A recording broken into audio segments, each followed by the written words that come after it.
Hi, welcome to the Guitar Department. I'm your host, Joe Alton, and I'm holding something a little strange today. This, as many of you have gathered, is a ukulele. This one's a tenor ukulele. It's a little bigger than the standard soprano ukuleles that you see around town here.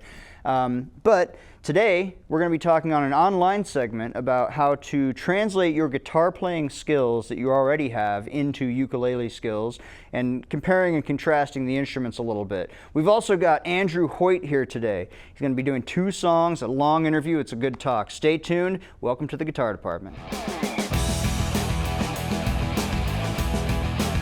Welcome to the Guitar Department. Today, I'm going to be talking to you about how to play the ukulele, which, I should point out, is not a guitar. It's very similar to a guitar, though, and what you'll find is if you pick one up, a lot of your existing guitar playing skills will translate to ukulele. So, the first thing I want to point out is that you're actually saying the name wrong. It's not ukulele at all, it's ukulele. If you go to Hawaii and you start saying ukulele to people, it's sort of like saying soccer in England. They're going to correct you.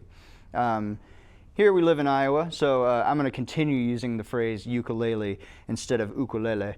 But just so you know, it is actually a mispronunciation of the real word. However, when you go to play a ukulele, what you should know is that it's very similar to an actual guitar. Our tuning is G, C, E, A. The top string, the 4th string, is tuned to a higher octave than you would think it would be on the guitar. If it were in a lower octave, what you would get is the bottom 4 strings of a guitar starting on the 5th fret. If you put a capo on the 5th fret of a guitar and played the bottom 4 strings starting at the 4th string, you end up with the notes G, C, E, and A. The problem there is that your G string is down an octave from where it would normally be on a ukulele. So we've got one, it's called a re-entrant tuning, high G, then down to C, then your E, and then A is your highest note for your open string. These 2 strings are actually just a whole step apart. Here's where it gets interesting though. All of the chords that you already know on the guitar translate to the ukulele. They're just called something different. So in terms of how they're played, you probably recognize this as a D chord on the guitar. On the ukulele, it's a G chord though. And then likewise all the variations, G minor, G7, G minor 7. And then, so that's one open chord. Here we have a C chord on the ukulele. And it's just the 3rd finger, or really whatever finger you'd like, on the 3rd fret of your 1st string. On the guitar, that's a version of a G chord. If you were just to place a finger on the 3rd fret and play your bottom 4 strings, that gives you a G chord. If you played a C chord on the guitar, you would end up with these 2 notes, and then your 3rd finger ends up on the next string up, but we don't have that here. So these 2 notes, they make an F on the ukulele. And then likewise, if I move this up a string, we get an A chord, which would be an E on the guitar. So again, all of your shapes and your chord knowledge on the guitar still applies. It just translates a little differently because they're all called something else. We've got G, C, F, A, and then if you play the shape that makes an A on the guitar, you end up with a D chord on the ukulele. And that's essentially how the caged system, the C-A-G-E-D system on guitar, works on the ukulele. Instead of those chords, you get F, D, C, A, and G. And those are your basic open chords. Everything else translates pretty well. The only other thing that you might want to prepare yourself for is on the right hand. Ukulele is somehow even more relaxed when it's taught than guitar. On the guitar, you'll have a lot of people telling you how to hold the pick and how to strum and where to strum.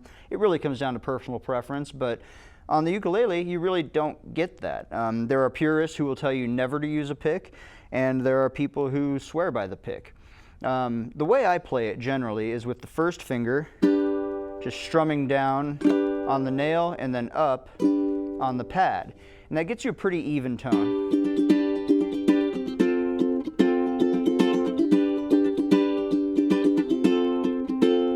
However, I've brought a couple of examples of other things that you could use. So here I have a guitar pick. This one is from Riemann Music, and it's a standard plastic pick. If I start strumming with that,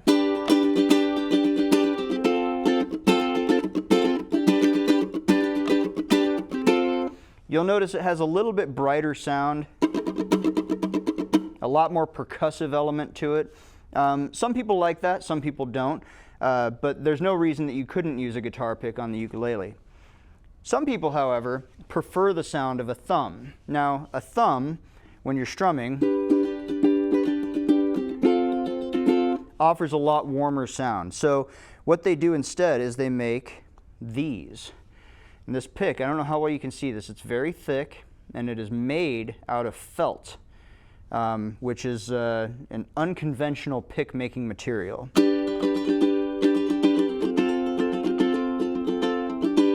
And right away you can hear it's a lot warmer sounding than the pick. Still a little bit of percussive element there, but as they get older, as you use them more and more, they start to wear out and fray at the tip. So I've brought a second one that I've played on for quite a bit, and again, right away you can tell the tip is a little bit more flexible, a little bit more pliable, and a lot softer. So if I strum the same way with this,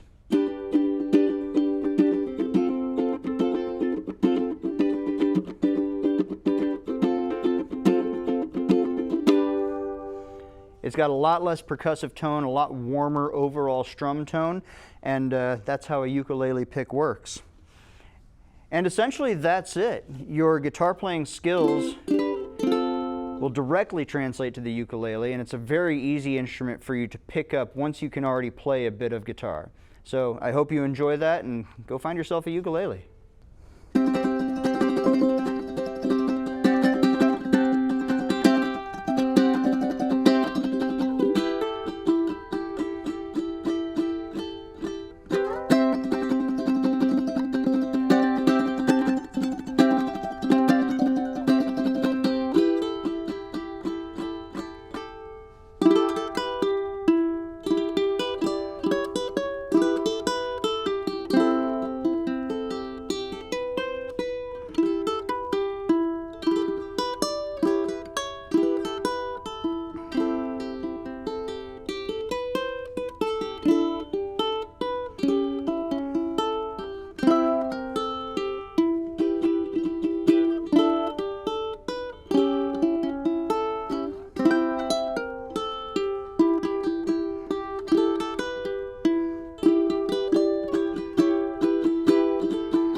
And we are back, and I'm sitting here with Andrew Hoyt. Andrew, thank you for being here. Thank you so much, Joe. This is awesome. Yeah, we have a lot to talk about. You have your album, Fine. You're a ukulele player. We're going to get to all of that in a second. I want to start with your guitar.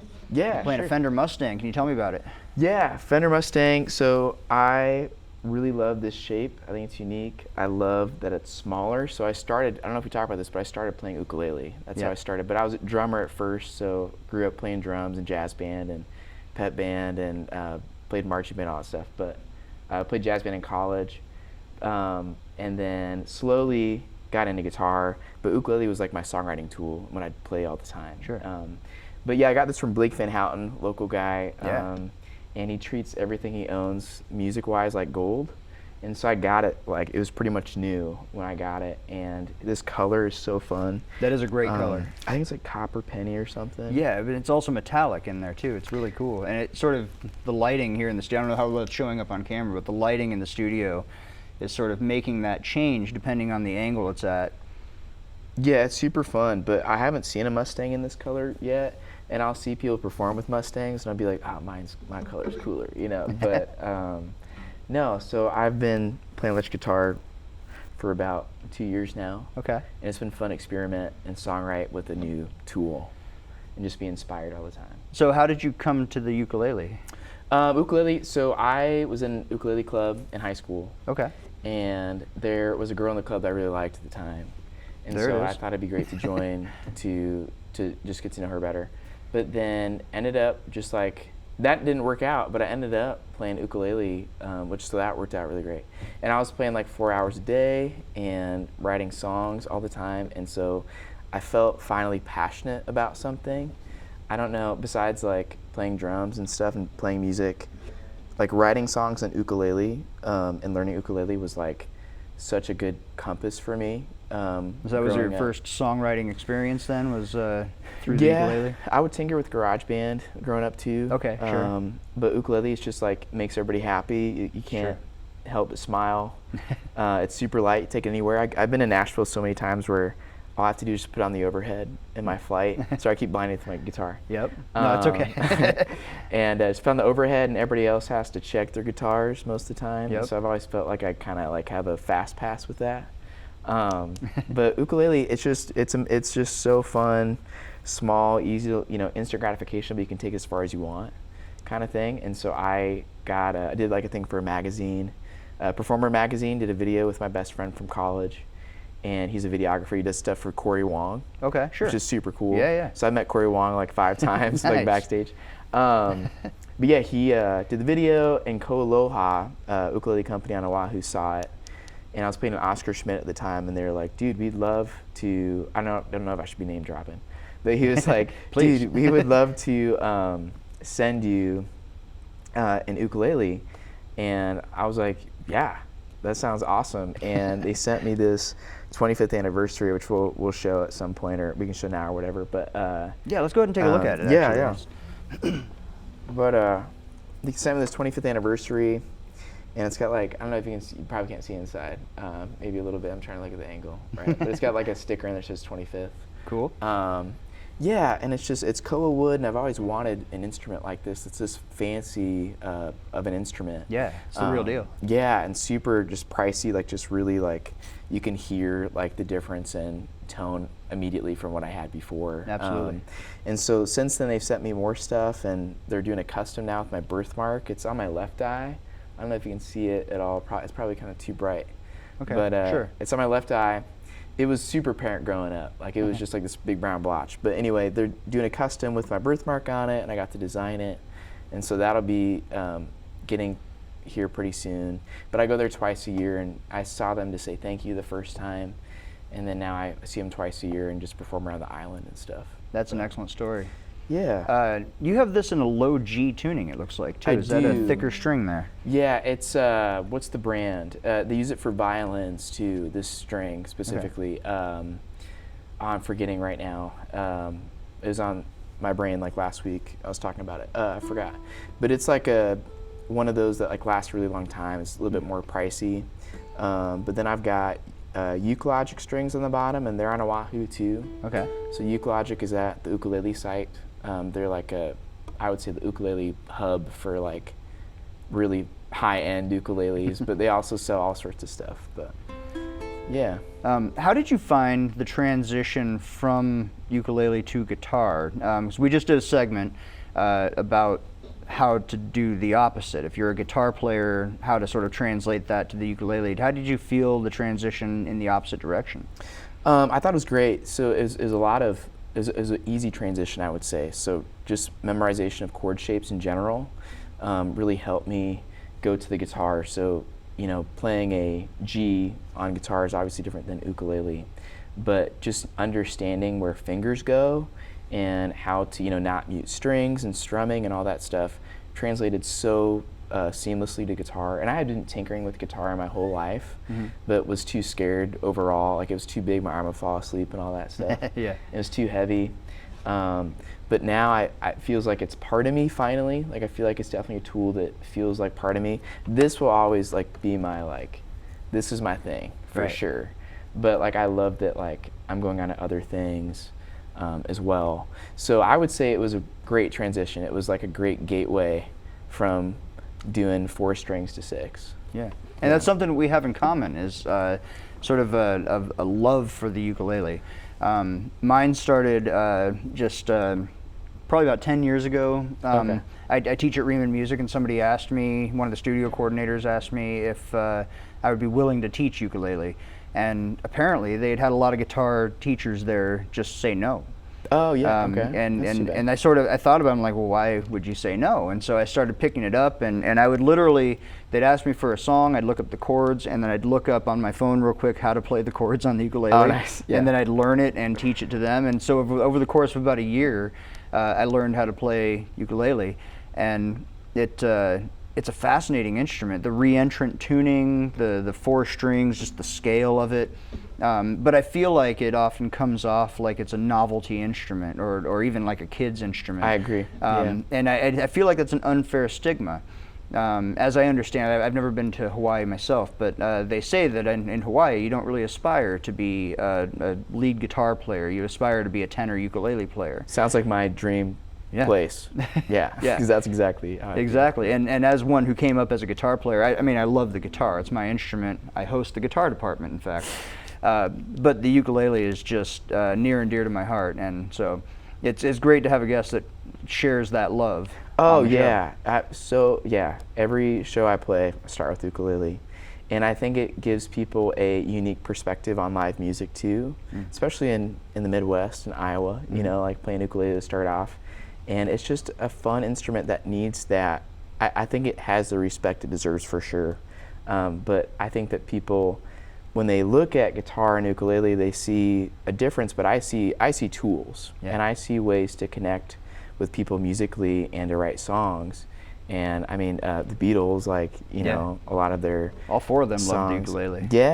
Yeah, a lot of them are written on ukulele. It's just such an easy thing. Like, you know what? Like, you wake up in the morning, get some coffee, you know, it's Saturday morning, and you grab ukulele. Like, what's better than that? You know, it's easy. It's not going to bump into your coffee while you're, you know, playing. It's super small. So I say, and then usually people, when I play shows, sometimes will say, hey, I love the guitar, but I liked ukulele a lot more. If they see both, you know, or something in a set.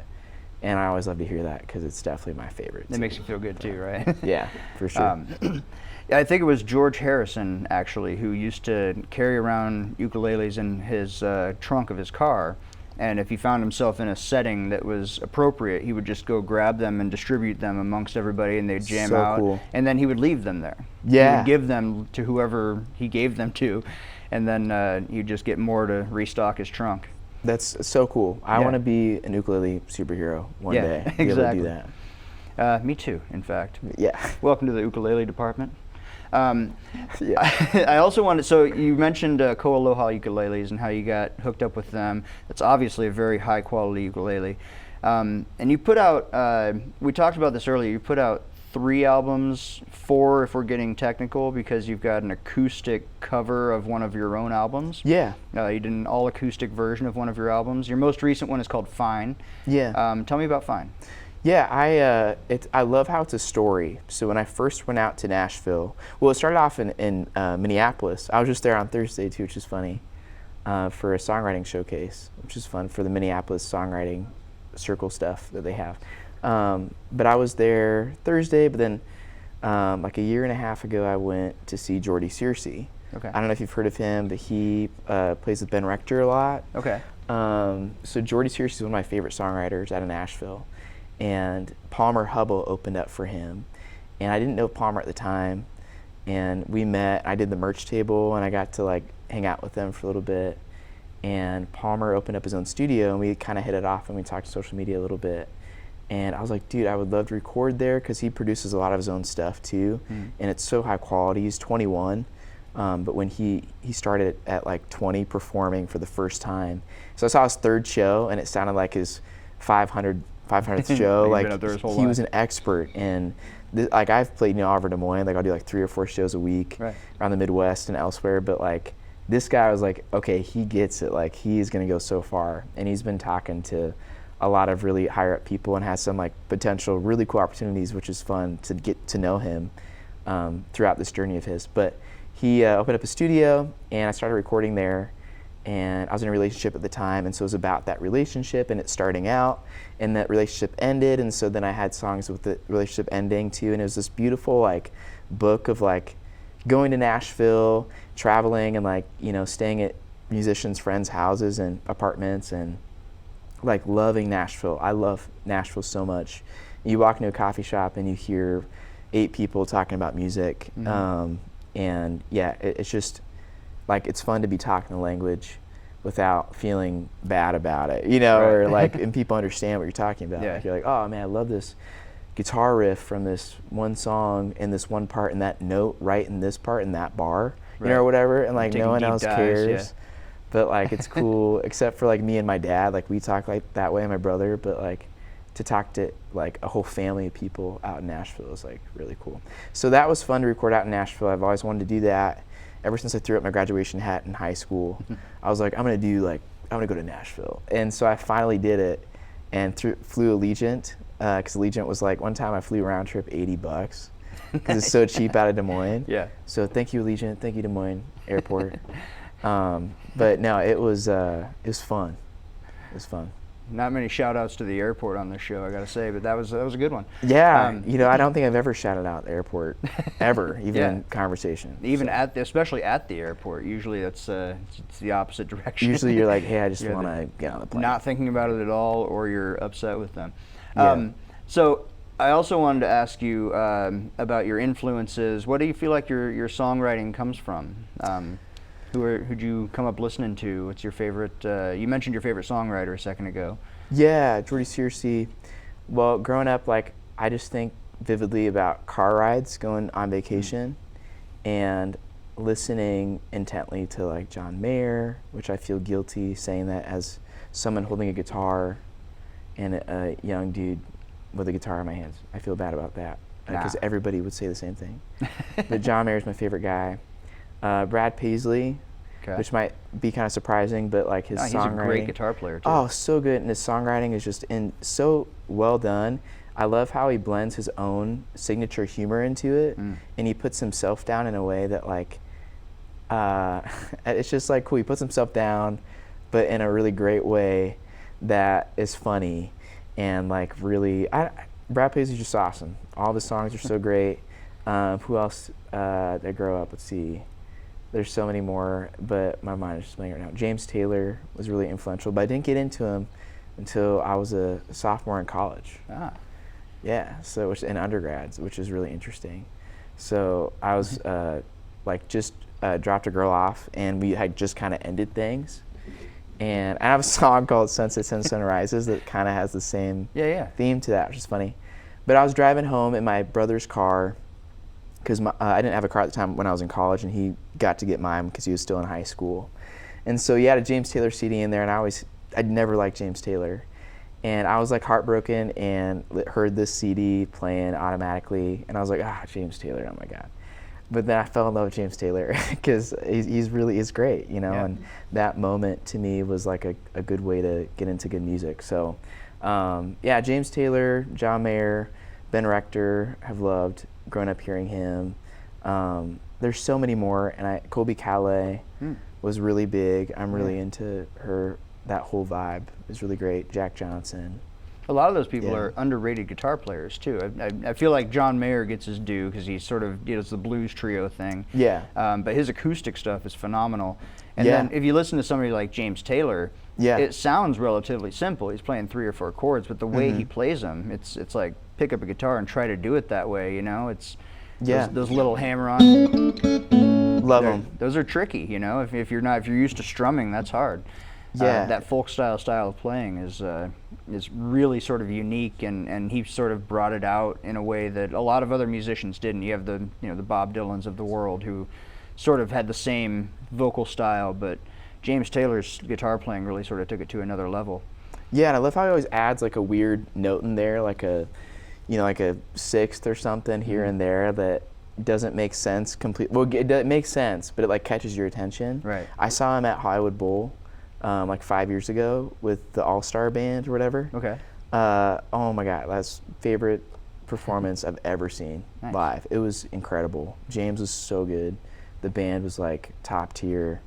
That was an incredible performance to watch. You had mentioned Nashville. Yeah. You are actually headed back out there sometime soon. You mentioned you've got a new EP you're going to be recording.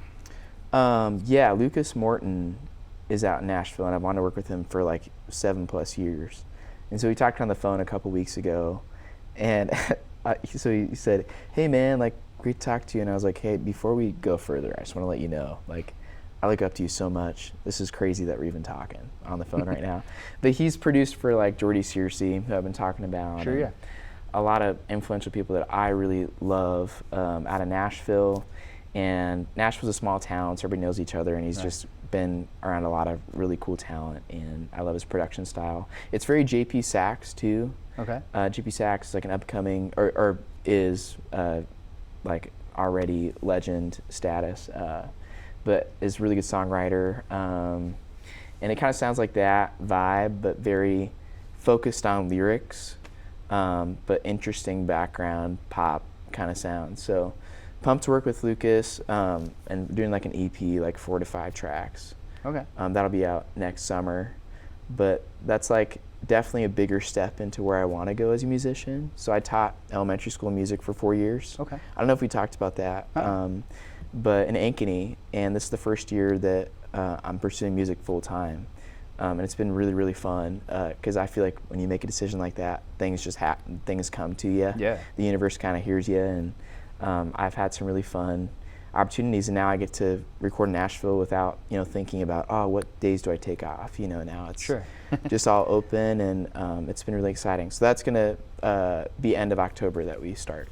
So. Excellent. And we'll be expecting the new EP sometime next summer, you said? Yeah.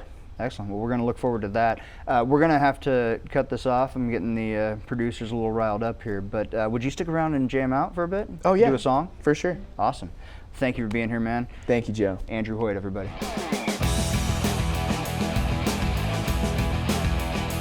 Hey, this song is called Better Half. Thanks again to Joe and everybody here at Guitar Department for having me. This is so cool to be part of this. Better Half was written, I was watching a John Mayer interview, and he was saying, hey, when I songwrite, I mute TV and I songwrite. So I literally wrote this song by muting John Mayer in an interview. And loved the term Better Half, and kind of wrote in a Nashville way where I connected all the lyrics to the title. And it was really fun to play electric guitar and write. Hadn't written on this a lot, and that was fun to write on electric guitar with that and be inspired with this instrument. You can find Better Half on all listening platforms. Just came out in June. Here's Better Half.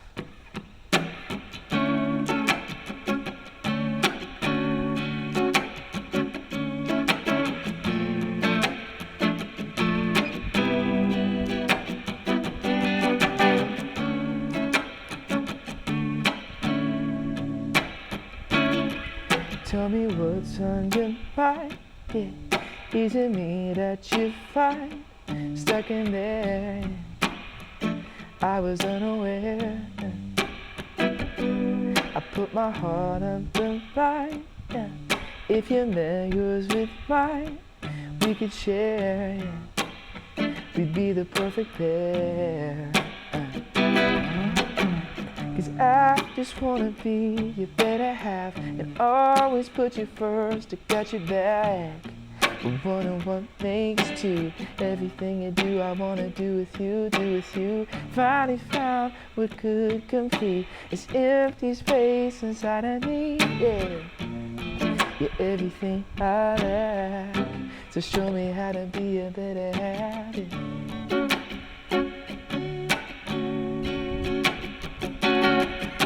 Of all the fish under the sea, you reeled me in and set me free.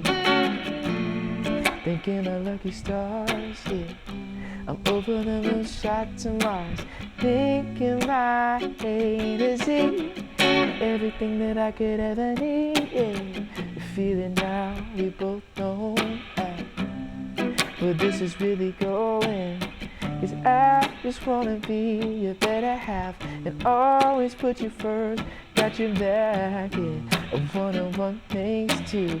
Everything you do, I wanna do with you, do with you. Finally found what could complete this empty space inside of me, yeah.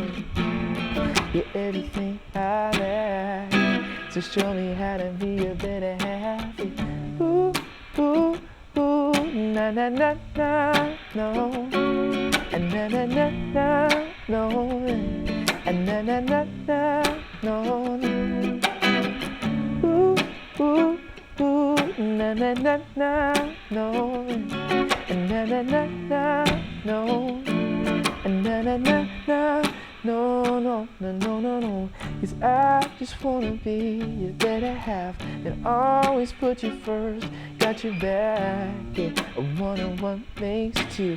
Everything you do, I wanna do with you, do with you.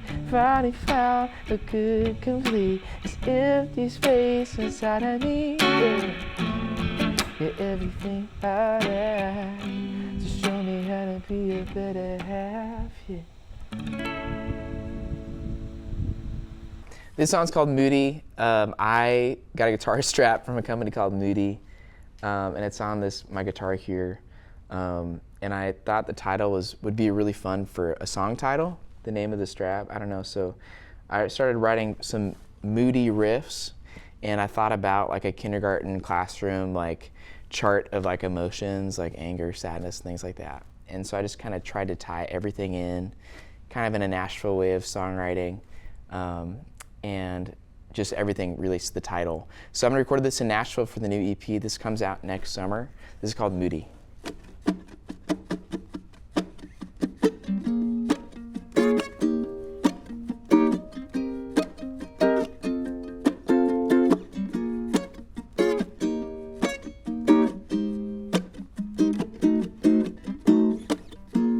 Happier in my life, sad that you weren't before. Excited about everything, I'm no longer feeling bored. You were a surprise, something I could not ignore, yeah. Was worried and feeling down until you came around. Relax like my bags are packed, I'm flying to Fiji now. I'm trying to find a word to explain somehow, yeah. You get me so moody, something about your smile just moves me. Simple yet effective, now look, see. You get me so moody, caught up in your groovy personality and your carefree.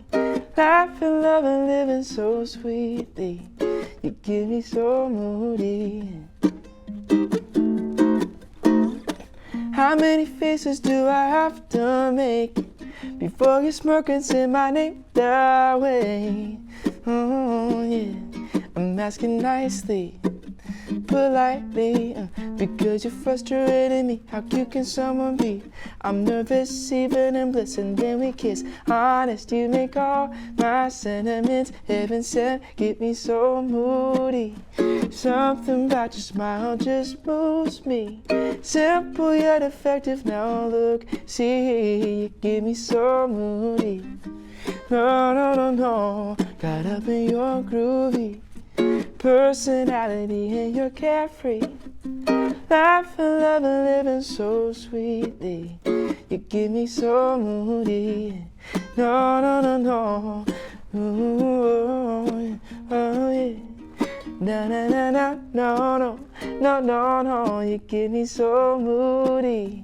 You get me so moody.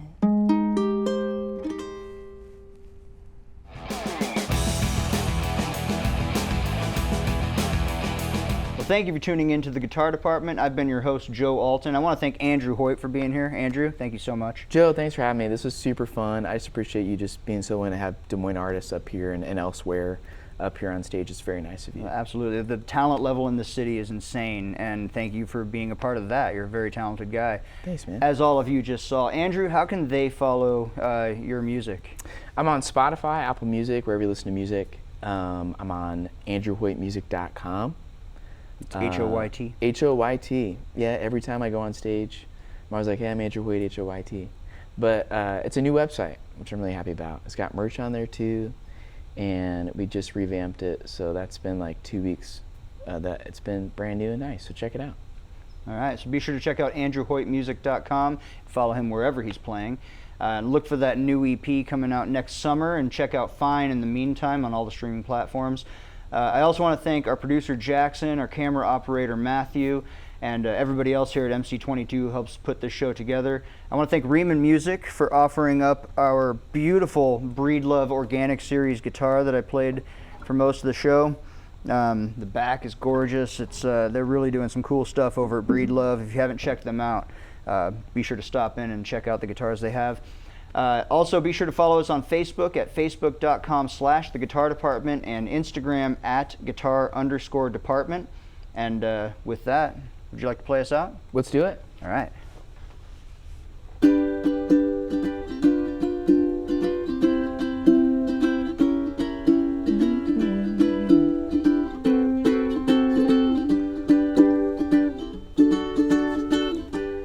Talking about my baby drives me crazy. Everything she does to me, something about the way she smiles, oh, it drives me wild. Can't believe what I have. She's so beautiful, beautiful. She makes my whole world turn upside down. There ain't a frown on my face. She makes me so happy. Oh, I get so sappy.